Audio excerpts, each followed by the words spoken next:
Hello guys and welcome back po sa Tarot Page Philippines. Sa video na to gawin natin yung weekly horoscope for, hindi ko na maalala, October 21 hanggang 27 para po sa may mga sun, moon at rising sign na Leo. So kung bago kayo sa channel, please click the subscribe button, bell notification, and give this video a like. Ngayon, kung hindi nyo po alam kung ano po yung sun, moon, at rising sign nyo, importante rin po ito. Sa dulo po ng ating video, meron po tayong link para dito. Dinagdag ko na rin po doon yung link kung paano kayo pwedeng gumawa on your end ng sarili nyo pong love and prosperity charms. Okay? So you can check it out later. Now, tandaan po natin na yung mga readings po natin, they are for guidance purposes. May free will po tayo. Use it wisely. For private readings and spell works, pwede nyo po akong i-message ng diretso sa aking personal Facebook page. Yung link po is nasa description po sa baba. For donation, for kung gusto nyo po na support na lumago ang ating channel, you can click po yung join button sa baba or you can click on the thanks button. Donations can be sent via GCash or Maya. Number is in the bottom of the screen. Okay. Gulo ng mesa. Ayun. Okay. So, kamusta ka na nga ba, Leo? Let's check. Temperance and clean it up. Okay. So, sa temperance, tinatawag din to sa ng ibang mga readers as the angel of the tarot card. Sa concept ng rider na deck, ano siya, angel siya, tapos may pakpak. Yung concept natin ng angel. Tapos, isang paa niya sa tubig, isa sa lupa. Tapos, may hawak siyang dalawang chalice. Ayan, o kopa. Ngayon, may parang tubig nagfo-flow. So, pero hindi mo lang malaman kung saan mapupunta. Papunta ba sa right to left or left to right yung tubig. And clean it up, literal, na maglinis. Okay, so ano ba yung nangyari sa'yo as you right now, Leo? You are being set into balance right now by the universe, sabi ng card of the temperance. Now, if I remember correctly, si temperance kasi, connected siya kay Sagittarius. Now, Sagittarius is tinatawag din siya na House of Higher Learning and Philosophy. No, minsan talaga alam mo yung baligtad, sabi nga nila eh, baligtad daw ang element ng Scorpio tsaka ng ng Leo. I mean, mas ang Scorpio kasi more on nonchalant. While si Leo naman, sila yung overacting daw. Technically, halos tama. So, Earth is fire ang Leo, Scorpio is water. So, dapat mas emotional, si ba? But you are, andun na siguro, it comes with your symbol as the lion. And the lion is as big cat. At ang cat, medyo melodramatic talaga yung mga yan. But the card of the temperance is indicating na sineset into balance yung emotions mo. Sineset into precision na kung saan hindi ka lang magde-depend masyado doon sa naramdaman mo or nakikita mo or yung alam mo, but andun kasi na in all facets, lahat yon i-consider. Lahat yon magkakaroon ng equal share. At lahat yon, kumbaga sa advices, papakinggan mo before you allow yourself na gumawa ka ng mga desisyon or gumawa ka ng mga hakbang. And mind you, during sa mga adjustment period na to, sabi ng card ng Clean It Up, ay ma'am, nakapagod. Isipin mo lang pa na nag-general cleaning ka ng bahay, di ba? Minsan gusto mo maiyak. May mga moments sobrang daming dumi. Gusto mo maiyak. However, ito yung nakakatuwa kapag nag-general cleaning. Minsan yung may mga hindi ka hinahanap, naglilitawan. May mga parang gamit na, hala, ito pala yung, yari, hala, ito pala yung ponytail ko. Or, oh, dito pala yung battery na hinahanap ko. O yung mga tipo, kung may mga pets kayo. Ah, ito pa yung laruan ni Chuchu. Ganyan. O ni Mingming, ni Au-Au. During the cleansing process, may mga previous na mga nawawala sa'yo, marirediscover mo. It could be a passion, pwedeng andoon na hobby na babalikan, andoon parang magkakaroon ng space ulit, deep inside you na, "Hala, ang tagal kong hindi nabigyan ng proper attention 'to." So, the universe will open that up, ibabalik niya. Kasi that is one of the good part of you, eh. Yung siguro meron isang beses yung kakalinis ko na naglilinis ako, nahanap ko yung isang box with maraming letters. Ayun, may pagka-sentimental ako. So, yung mga letters galing sa mga classmates ko nung elementary pa ako, ganun kaluma, 'di ba? Just like more than magto-30 years na sa'kin yung mga letters. So, andoon na it ignite na parang binalikan ko yung high school days ko nun. Tas yung memory napangiti lang ako na ang laki na pala ng difference sobrang layo ko na pala from my high school times to where I am right now. Parang nagkaroon ako ng point of reminiscence tas na-compare ko na ang laki na nung difference, ang layo na nung napuntahan, literal from Quezon City to Trinidad. And ang daming natutunan along the way. So yes, the universe might even trigger yung mga memories sa'yo kapag habang binabalance ka niya.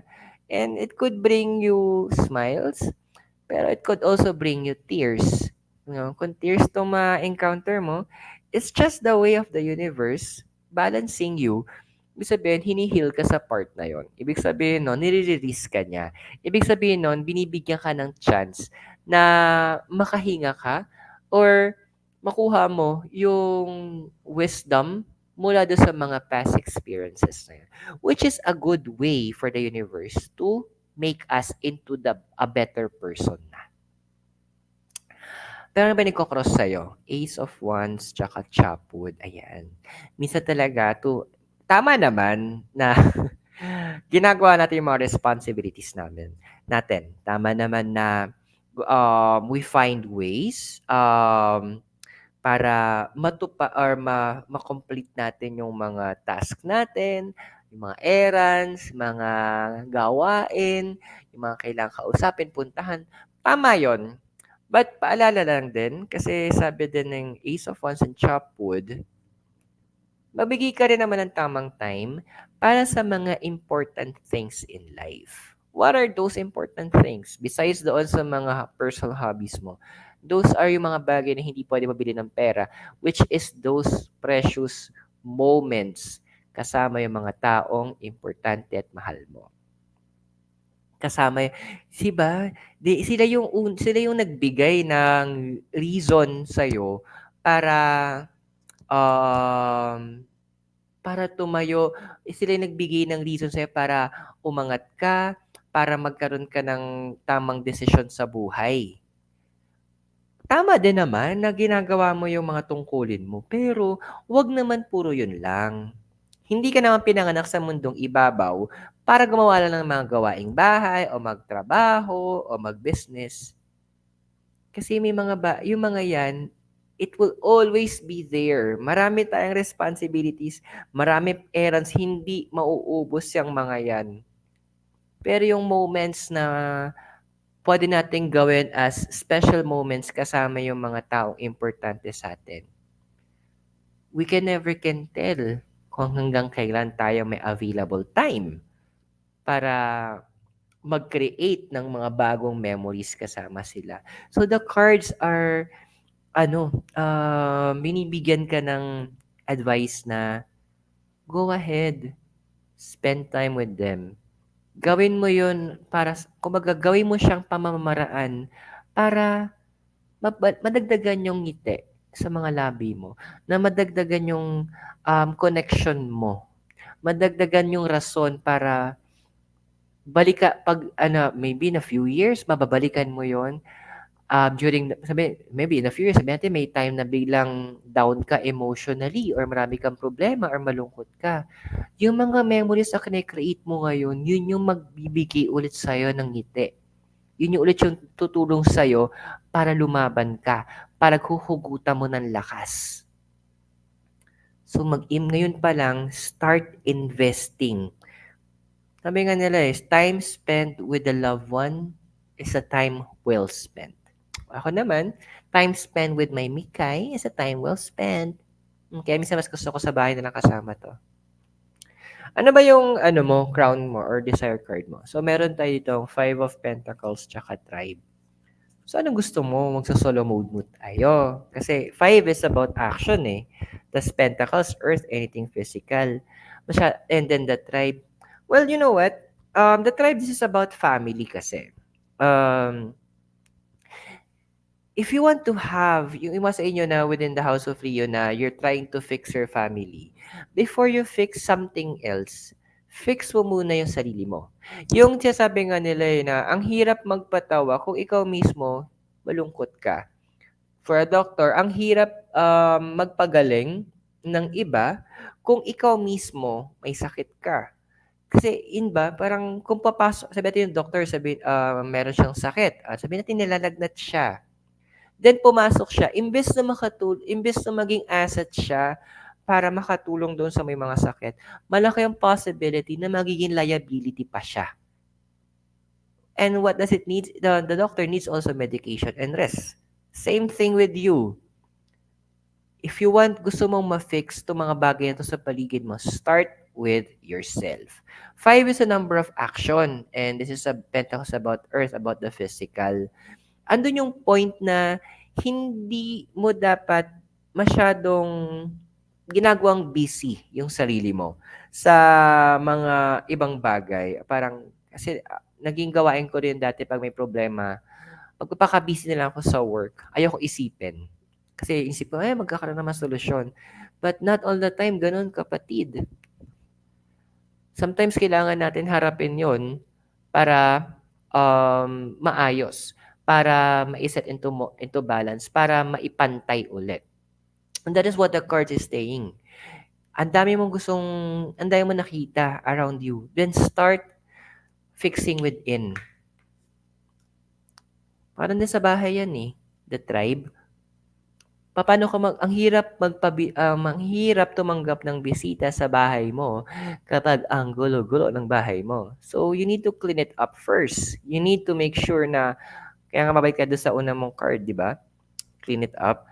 Kailangan mo linisin yon. Kailangan mo iayos para presentable. Para andun yung welcoming. Kasi kung magulo yan, ay, try mo talaga magbisita tapos magulo yung bahay mo, medyo mapapansin mo na parang gusto na umalis yung tao. It's because iba yung clutter na ang lakas niya makanega, ang lakas niya maka-negative. Ano ba kasing foundation mo? Ngayon. Okay, so we have here the Nine of Pentacles tsaka conflict and chaos. So, 9 kasi, this is about sacrifice and tukol din siya sa higher level of earning.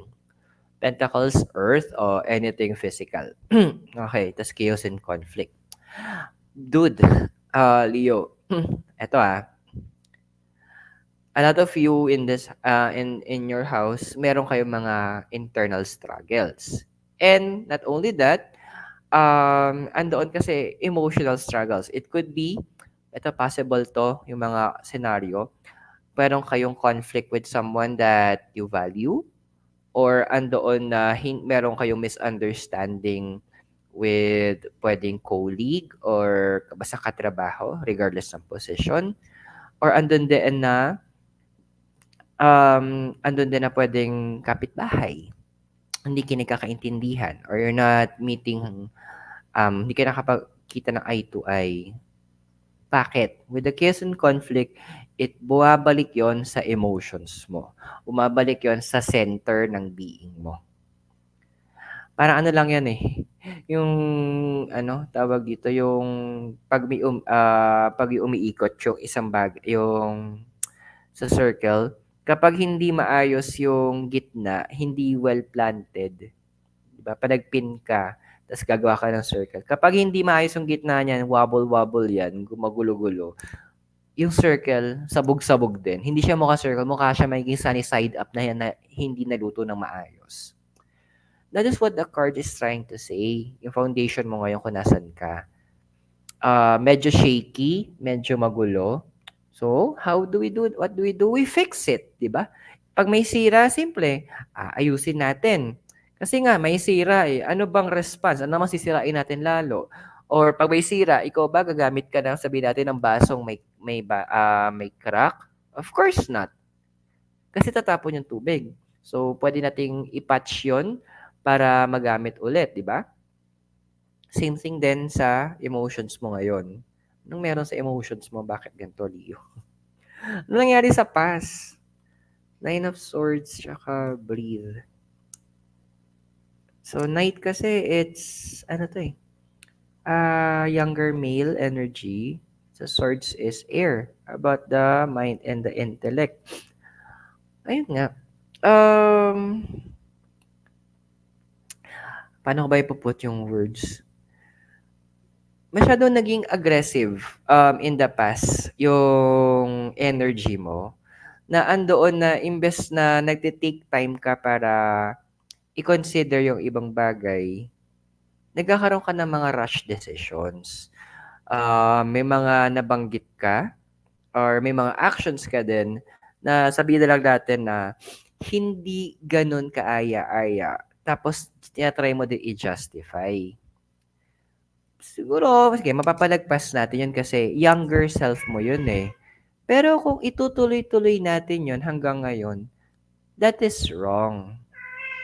That is, kumbaga, kung hindi tayo matututo sa mga pagkakamali natin sa nakaraan, then there's something wrong with us.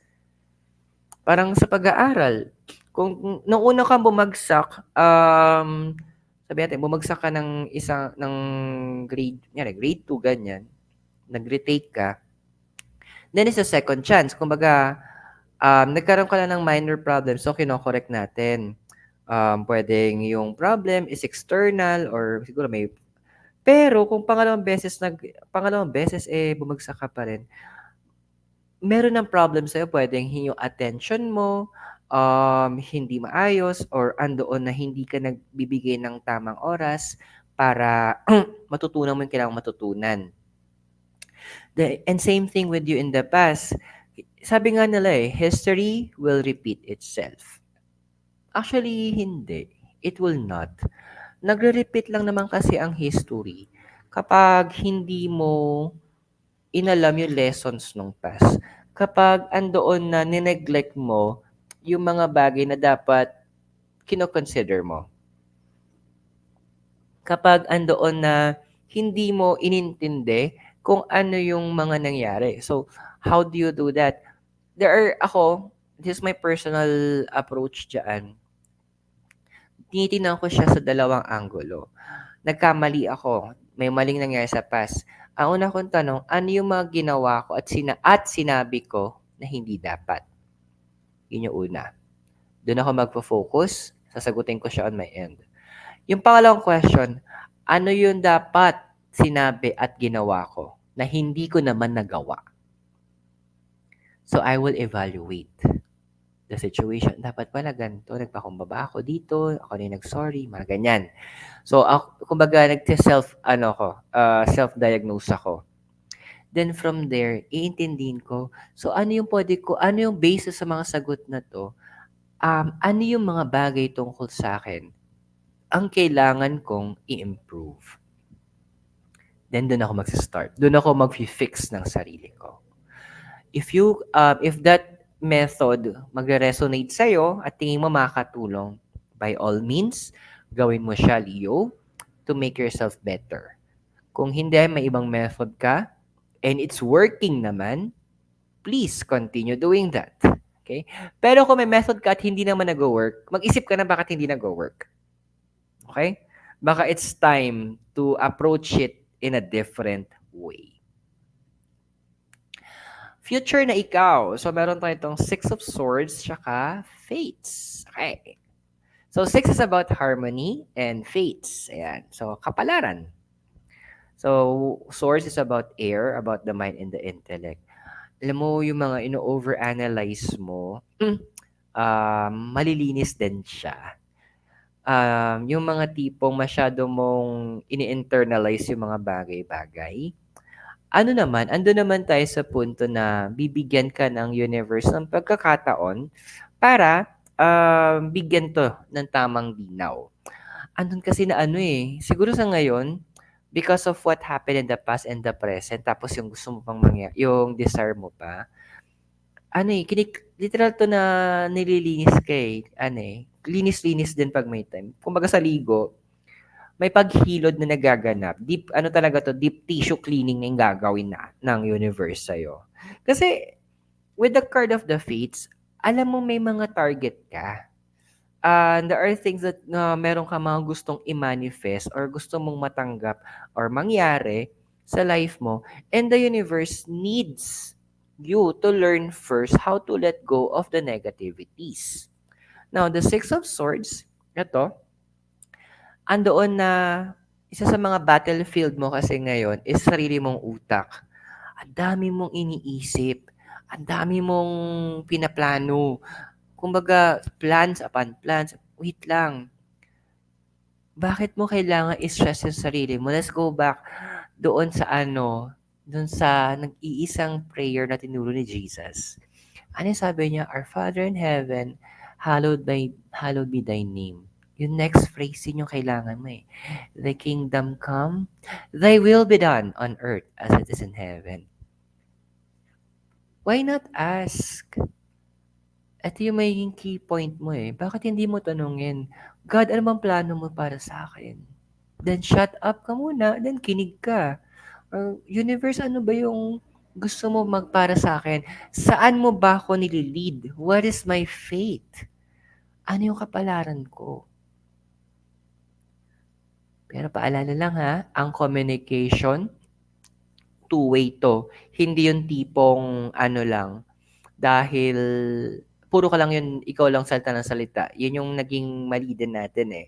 Even in prayers, na puro tayo salita ng salita, hindi yung prayer, hindi siya dialogue, sa monologue. Di sana, ikaw na lang nagsalita. Tapos ganyan na lang, okay. So, paano siya magre-respond? Paano ko i-correct? How will the universe encourage you kung puro ikaw lang salita? That's why there is a passage, be still and know that I am God. Let there be silence. Meron, ano yun? Um, lahat, kumbaga, listen din. Andoon na you need to give the universe, you need to give God the moment to speak with you, to guide you, to encourage you, to bless your heart.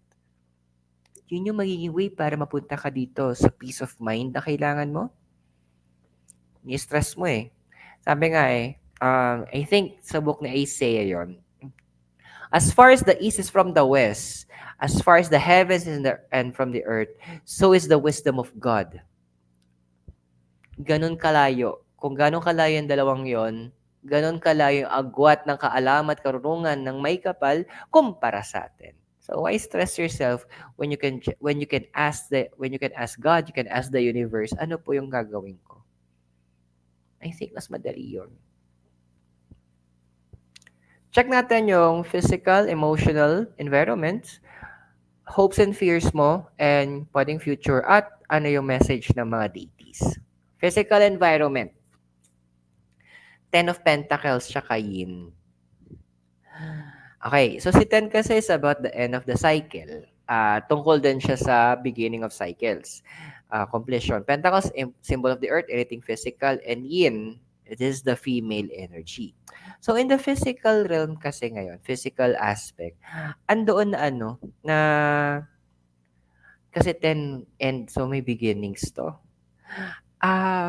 You can expect, yung within the physical, I think this is related to work or money related.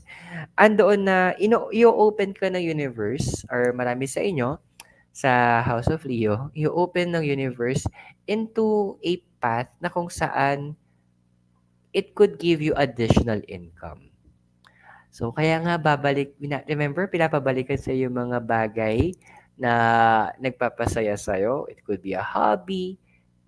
Mukhang ida-divert ng universe yung energy mo para mapunta ka doon sa line na kung saan magagamit yung kung ano yung bagay na nagpapasaya sa'yo is madadivert mo siya para mag-produce din ng pera para sa'yo. 'Di ba? Now, with the yin, andito kasi this, since feminine energy siya at naka-reverse, andun na pinapaalala ng card sa'yo na you will be forceful din. Kumbaga yung pagiging Leo mo, lalabas din siya. Yung pagiging Leo mo, ipapakita mo ulit.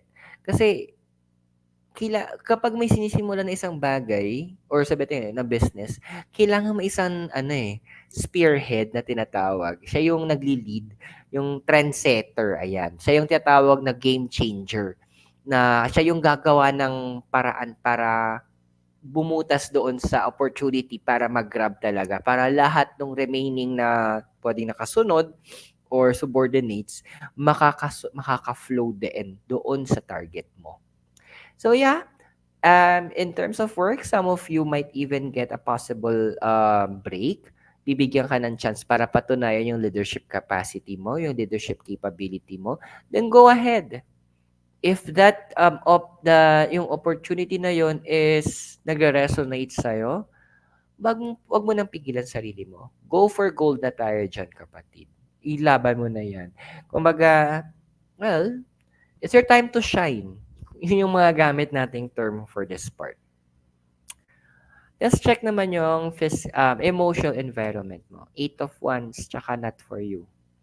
Okay, so 8 kasi, this is a number of power. Tapos si Wands is fire, passions and energies. That's not for you. Yun na nga. Ito na. Totoo yung sinasabi nila that all emotions are valid. Yung mga naramdaman natin, normal yan. Valid yan. Kung yung mga, nagalit ka, nasaktan ka, may sinabi, may nangyari, at yun ang naramdaman mo, natuwa ka, valid yon. Bakit? Kasi ikaw yung nandun hindi ako. So, hindi ko pwedeng sabihin na mali ang nararamdaman mo kasi wala ako sa posisyon mo. Wala ako sa lugar mo. I don't have the collective experiences na meron ka, mga pinagdaanan mo. So, wala akong karapatan na sabihin na mali ka. Pero, kung paano ka mag-act doon sa emotions mo, doon tayo magkakatalo-talo.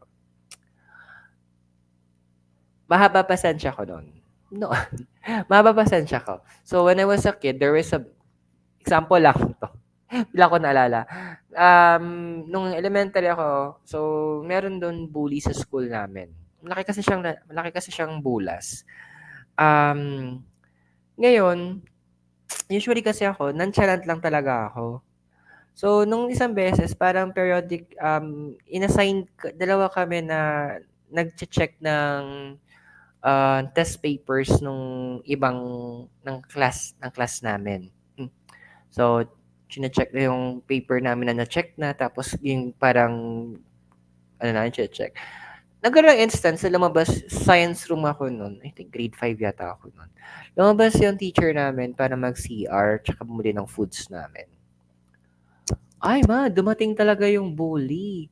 Tapos pinipilit niya, i-correct niya yung, para pumasa siya, i-correct niya. Ay, bigla ba namang inagaw yung test paper? Di akala nung kasama ko na babae, hindi ako magre-react. Sabi ko sa'yo, lumipad talaga yung armchair ko.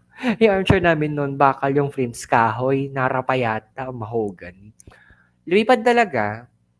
So, lumipad doon sa kaklase kong bully. Ending, tumapon siya doon sa may, since sa science room na kami, tumapon siya doon sa cabinet, andun yung mga equipments. Pak, sirang microscope, ganyan. Ay, nakita ng teacher namin yung nangyari. So, siguro mabait pa yung teacher ko and she knows na hindi ko na maugali talaga makipag-away. Ayun. So, ending, ang nasuspend yung, bully. But kinausap talaga ako ng masinsinan. Doon una ko narinig sinabi, your emotion is valid, but your action is not. Choose your proper reaction. Hopes and fears mo, Queen of Wands, tsaka Yang. Queen kasi is the older female energy. Tapos si Yang naman, si Sword Wands naman, fire, about the passion. Tapos we have here yang. So, alam mo, tawag dito, doon sa may mga relationship problems within the house of Leo, communication ang kulang sa inyo. And here, with the card of Yang, kasi this is the male energy, alam nyo, ang pride, kung nasa Pinas ka, brand yan ng sabon eh. Ginagamit siya na panlaba, hindi yan inuugali. You both have problems. Regardless kung anong connection to, pareho kayo may mali. Bakit pareho kayo naghihintayan na may magpakumbaba? You both need to take the initiative para magkausap kayo, kumbaga magkalinawan. And sa pag-uusap nyo, give each other the chance na magsalita, mag-explain. Ay bang yung isa nakikinig with understanding and open mind. Huwag tayo magkaroon tiyatag na prejudgment. Na ano ko to na naman to, dami na naman rason, ganyan. Silence natin yon sa ating utak. Clean that up. And then listen. And then kapag tapos na, it's a give and take. Communication is a give and take situation. Again, hindi to monologue. Yun yung, kasi naging fear mo, yun din kasi pareho yung fear ng kabilang party. So this is a good time that you both agree na magkaroon kayo ng moment na you will be both, pareho kayo tawag dito, na magi-give and take. And again, listen with understanding and an open mind. Ano ba future mo? O, back. Page of Wands, tsaka Imagine. So, this is the younger female energy. Tapos, passions and passion din tong si Wands kasi fire. Tapos, Imagine. Alam mo, you will need to, sabi to ng cards, maayos naman yung connections na wina-value mo, Leo, right now. Kasi, at the end of the day, magtutulungan kayo eh. For those who have this may business or possible business, magtutulungan kayo. You will kailangan mo ng thinker, kailangan mo ng kasi ikaw yung mag-i-enforce eh. So kailangan mo ng sabi natin ng backup na advisor, parang ganon. So kung may king, 'di ba? Meron siyang advisor. So parang ang labas ikaw yung king, siya yung advisor. So you both have the power. Ikaw lang yung nag-initiate pero yung sa kanya nanggagaling yung mga important details. So maayos din naman 'to. Just give it some time. Ang dun lang kasi na wala lang tayong time frame kung gaano katagal 'to. Kasi pero at the end of the day, magtutulungan kayo and this will affect in a positive manner yung mga finances nyo. The message of the deities for you is Mercury, travel, communication, and a wish to adapt. So how can you adapt if you're not going to clean it? Mercury is a planet of communication. And usually sa communication kasi, siguro kung compare natin sa 50 years ago sa present time, dati kasi people take time. Ngayon nagmamadali na masyado. Mercury is telling you din, take time. Communication is a very important element sa kahit anong relasyon. So andoon na so advice din ng deities sa'yo na yung sa mga nagbabalak na lumabas, pwedeng vacation yung target nyo, or simple lang gusto nyong a walk in the park, gawin nyo. Be one with nature. Hanggat maaari wag mall, wag yung mga theme parks. Go with nature. Hayaan mo yung energy ni Mother Earth, yung mag-cleanse din sa'yo. Because you need to clean it up na din. Okay? So I hope nakatulong yung readings sa'yo at tandaan yung mga readings natin. They are for guidance purposes. So may free will ka, use it wisely. Kung bago kayo sa channel, please click the subscribe button, bell notification, and give this video a like. At kung kailangan nyo po magpaset ng private readings or spell works, message nyo po ako sa aking personal account in Facebook. The link is in the description below. If you want to support our channel to grow po, pwede nyo po i-click ang join button or yung ating thanks button. Donations can be sent via GCash or Maya. Number is in the bottom of the screen. Leo, maraming maraming salamat sa'yo. God bless, Namaste, Hare Krishna, and blessed be. At naway magkita tayo very soon. Mula po dito sa La Trinidad Benguet, kasama po si Mikay Noodle sa tulog. You have a great day and keep safe, Leo. See you again.